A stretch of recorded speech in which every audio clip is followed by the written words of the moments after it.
The blood on the snow was 3 days old, already crystallized into rust-colored ice that crunched beneath Ayana's moccasins as she knelt beside the dying man. She shouldn't have been here 2 miles from the winter camp, following rabbit tracks that had long since vanished in the wind-sculpted drifts. She shouldn't have ignored her brother's warnings about venturing alone into the valley where soldiers had been spotted.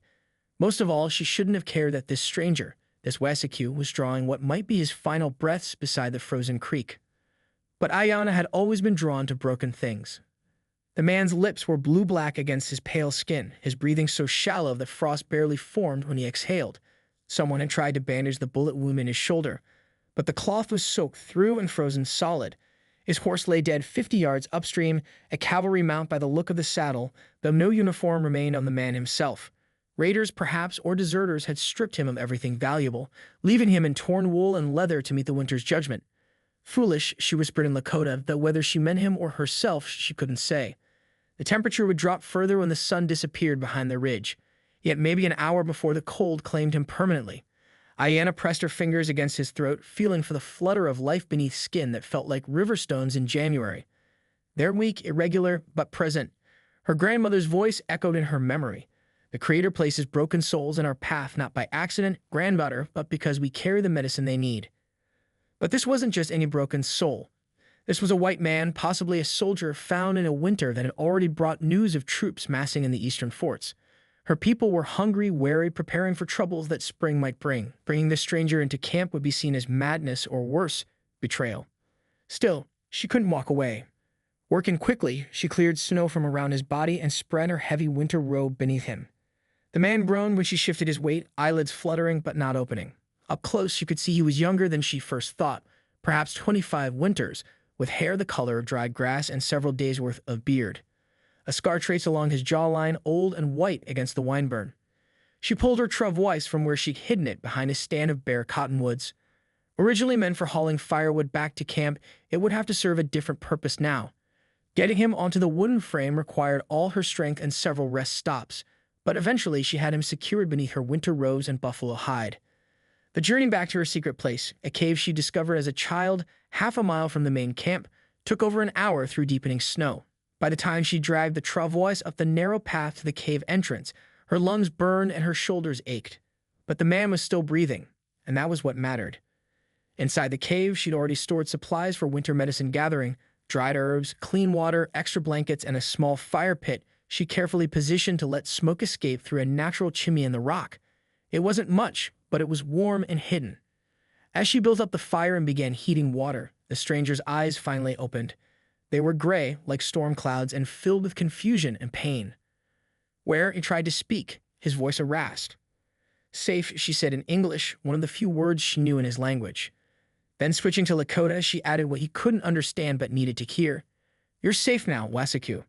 But if you want to stay that way, you'll have to trust the woman who saved your life. 3 weeks had passed since Ayana carried the dying stranger into her secret cave, and Marcus Whitehorse, the name he'd whispered during his fever dreams, was finally sitting upright without assistance.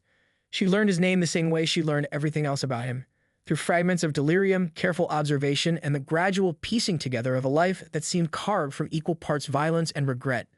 The bullet wound in his shoulder had festered badly before she found him, requiring her to reopen it twice to drain the infection. She used every healing technique her grandmother had taught her, poultices of willow bark and honey, teas brewed from sacred herbs, and prayers whispered over his fever-racked body during the long nights when death seemed closest. Her hands had memorized the geography of his scars, the knife wound across his ribs, the rope burn around his wrists, the puckered flesh on his back that could only have come from a cavalry whip. This man had lived violently, but not, she sensed, by choice. You should go, Marcus said quietly, breaking the comfortable silence that had settled between them as she ground medicine roots near the fire. His English came slowly now, measured and careful, as if he were rationing each word. Over the weeks, she taught him perhaps 50 words in Lakota, while he helped expand her English vocabulary far beyond the handful of trading phrases she'd known. Go where? She asked without looking up from her work. This conversation had become their morning ritual, his guilt battling her stubbornness. To your people, before they miss you too much, before they ask questions you can't answer. Ayana smiled, though she kept her face turned away. They think I spend long days hunting for winter herbs. My brother Dakota believes I'm the most dedicated medicine woman in the tribe. And when the herbs run out, spring will come. You'll be strong enough to travel. She finally looked at him, noting how the firelight caught the gold threads in his hair. The hollow-cheeked specter she dragged from the snow and filled out somewhat, though he was still thin enough that she could count his ribs when he moved carelessly. "Where will you go?" Marcus stared into the fire for a long moment. "I don't know. Can't go back to the army. They think I'm dead, and I'd like to keep it that way. Can't go to the settlements either. Too many people know my face, know what I've done. What have you done?" The question hung between them like smoke. In 3 weeks, they talked about many things: his childhood in Missouri, her training as a healer, the differences between their people's ways of seeing the world. But this was the shadow that followed him, the weight she felt in his silences. "I was a scout," he said finally. "For the army, led them to camps like yours." His voice dropped to barely above a whisper. "Washoe River, Sand Creek, places where families were sleeping when we came." Ayanna's hands stilled on the grinding stone. These were names that carried horror in her people's stories, massacres that mothers used to warn children about the Wasiku's true nature. And this man, this broken soul she'd nursed back to health, had helped make them possible. Why? The word came out smaller than she'd intended. Because I was young and angry and believed the lies they told me about bringing peace to the frontier. Because they paid me well and I had nothing else. Because he met her eyes for the first time since his confession began. Because I didn't know then what I know now. What do you know now? That the families in those camps were people like you. That the children who died were like the ones I see playing in your winter camp when I watched from the ridge. That the warriors we called savages were protecting something worth dying for. The cave fell silent except for the crackling of the fire. Ayanna studied his face, searching for deception and finding only exhaustion. This was why he'd been alone in the snow, why he'd been shot and left to die. He turned against his own kind, and they made him pay for it. "There's something else," Marcus continued, his voice gaining urgency. "Something you need to know about why I was out there, why they tried to kill me." She waited. "There's going to be a spring campaign. Bigger than anything they've done before. General Terry is planning to move against every Lakota band between here and the Yellowstone. They're calling it the final solution to the Indian problem." The grinding stone slipped from Ayanna's suddenly nerveless fingers. "How do you know this?" "Because I helped plan it. He gestured vaguely at himself, encompassing his desertion, his near death, his presence in her cave. "They have maps, Ayanna. Maps of every camp, every winter stronghold. They know about this valley, about your people." The weight of his words settled over her like a stone. She thought of her brother sharpening arrows by the evening fire, of the children learning winter stories from the elders, of her grandmother's weathered hands weaving baskets for the spring migration. All of it threatened by knowledge this broken soldier carried in his head. "When?" she whispered. "Soon as the snow melts. Maybe 6 weeks, maybe 8. Ayanna stood abruptly, pacing to the cave entrance where cold air leaked through the hide covering.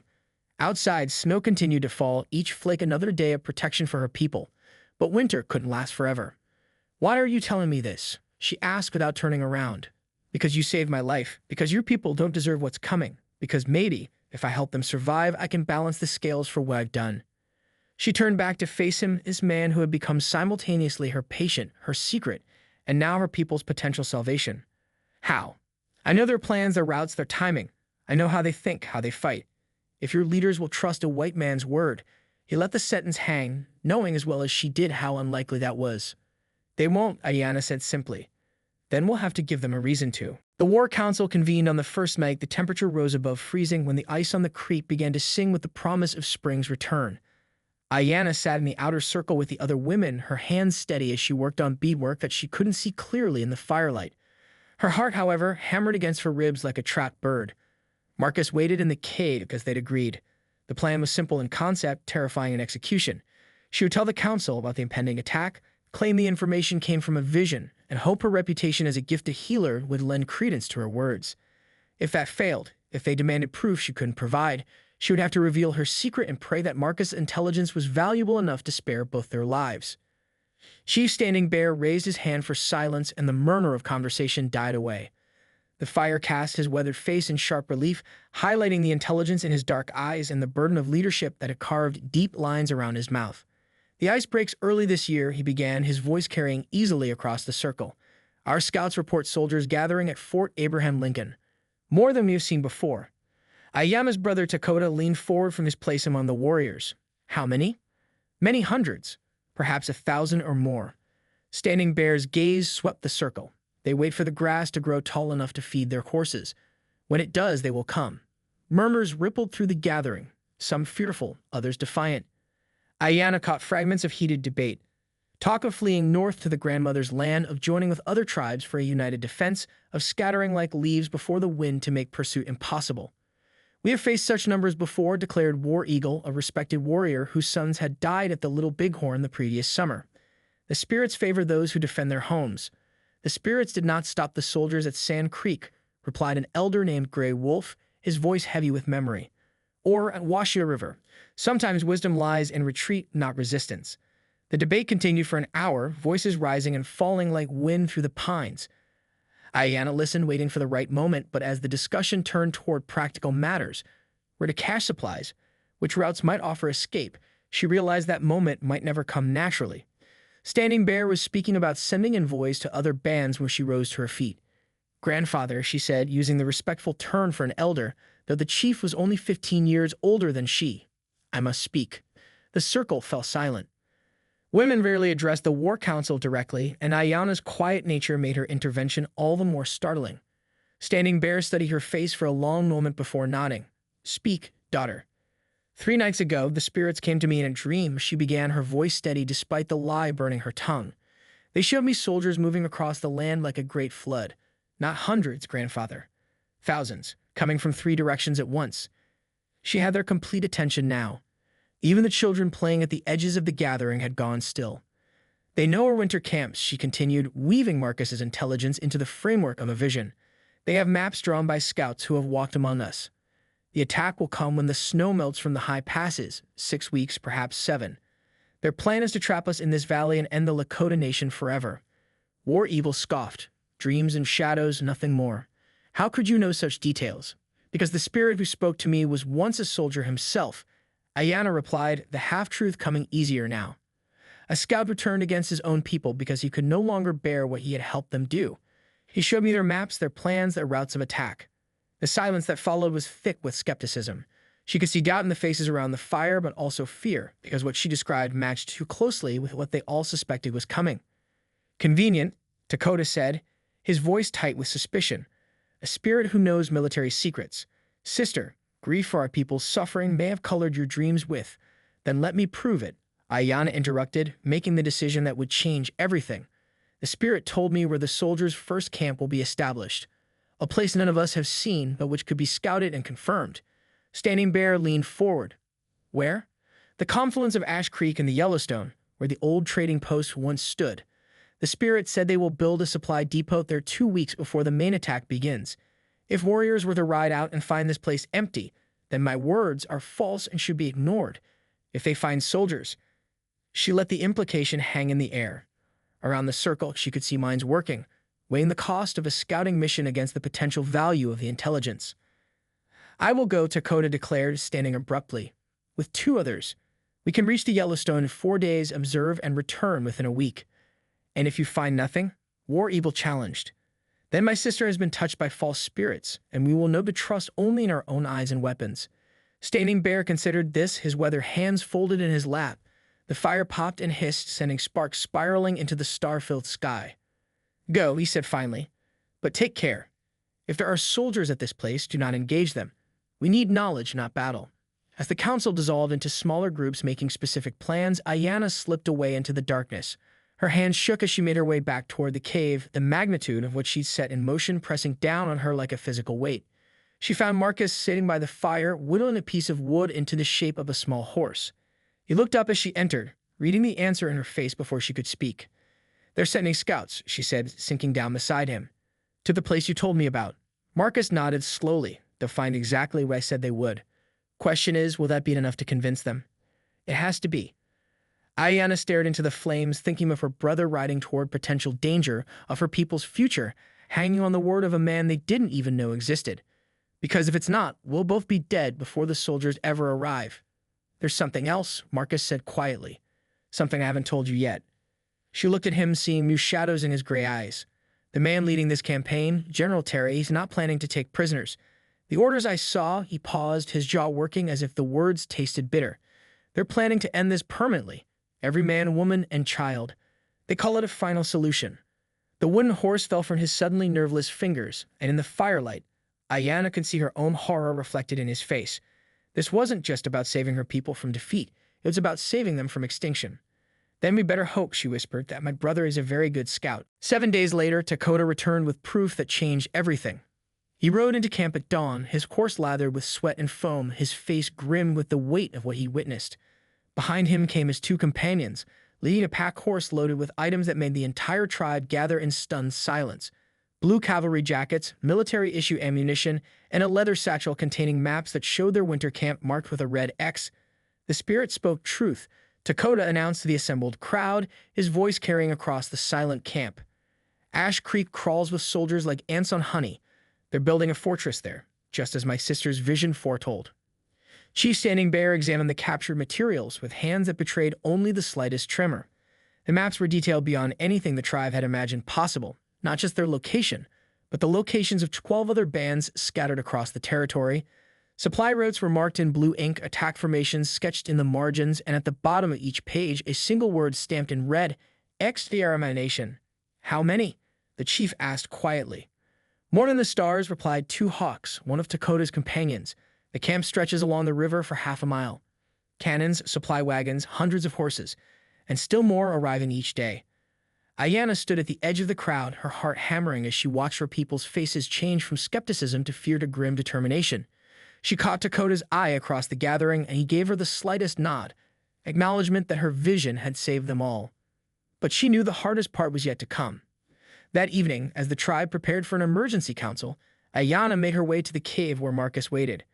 She found him pacing like a caged wolf, his recovered strength evident in the restless energy that filled the small space. They believe, she said simply. Marcus stopped pacing. And now? Now they need to hear from the spirit himself. The transformation in his expression was immediate, fear, determination, and resignation warring across his features. They had discussed this possibility, but discussing and facing were different things entirely. They'll kill me the moment they see my face, he said quietly. Not if I'm standing beside you. Not if you're under my protection as a healer.